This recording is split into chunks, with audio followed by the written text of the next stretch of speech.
Good morning. This is KELOLAND on the go with all you need to know in news and weather as you start your day. 2 teenagers are hurt following a shooting that happened Saturday in eastern Rapid City. Police say gunfire broke out shortly after 8 p.m. during a confrontation between 2 groups of teens ranging in age from 13 to 17. Investigators believe there were 2 shooters, one from each group. They say one suspect was shot during the exchange and taken to the hospital with serious injuries. The other was found a short time later by officers and detained. Police say several juveniles have been taken into custody and more consequences are expected for those involved. The South Dakota Supreme Court has ruled against people whose property sit above an abandoned mine that caved in back in 2020. These property owners are now left with many questions on what to do after losing everything. Get us out from underneath this headache that's an anchor around our ankle. You know, we were, from the beginning, we weren't looking for any handout. We weren't looking for anything. We were looking to get out from underneath the burden of this property that was wrongfully taken from us. Residents say they are currently looking into the next steps they can take. Thomas Denny Sanford, a philanthropist known for his donations to healthcare, has died. He was 90 years old. The current CEOs of Sanford and Premier Bank are reflecting on how Sanford's actions affected people across the state. They say he's transformed philanthropy in healthcare. He's allowed us to bring the best in healthcare to the people in this part of the country. Several other South Dakotans and organizations that were touched by Sanford are also sharing their words and reaction to the businessman's death. Governor Larry Roden called him the greatest philanthropist in the state's history. The new mayor of Sioux Falls, Christine Erickson, says the community would not be what it is today without his generosity. You can read more reaction from local officials and leaders in a KELOLAND.com original on our website. Now let's get a check of our weather with meteorologist Brian Karstens. Good morning, Brian. All right, good morning. As we check your weather here for today, temperatures are back to the 90s. We are looking at that temperature trend here across the majority of the region, a couple 100s in south central South Dakota. We do expect some cooler weather marching in tomorrow. We'll talk more about that coming up in a few minutes. Thank you, Brian. A group of motorcyclists is raising money for Children's Home Society for the 18th year. Those guys ABATE held their annual poker run over the weekend, and the event continues to see new riders join each year.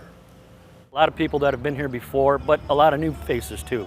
So it's word gets out about what we're doing, how much fun it is. Over the 18 years, around $300,000 has been raised for the nonprofit. A pool tournament at Rack City Billiards in Sioux Falls is raising money for a Brookings man recently diagnosed with cancer. Greg Begno's family was overwhelmed by the support of those who showed up on Saturday.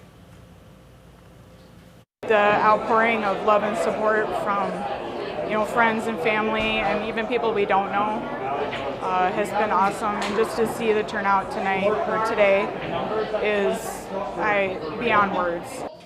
The Begno family has also started a GoFundMe. We've provided a link to donate on our website under this story. For $20, people can get the chance to win a refurbished truck and help out some nonprofits. A Chevy truck was donated for the next few months. Raffle tickets will be on sale with 100% of the proceeds going to the St. Francis House and Union Gospel Mission. This is for sponsoring 2 ministries that take care of people in your community. But the cool thing about it is this truck is basically brand new, but it's 1969. So it's a beautiful truck. Tickets can be purchased online with the winner being announced on October 5th.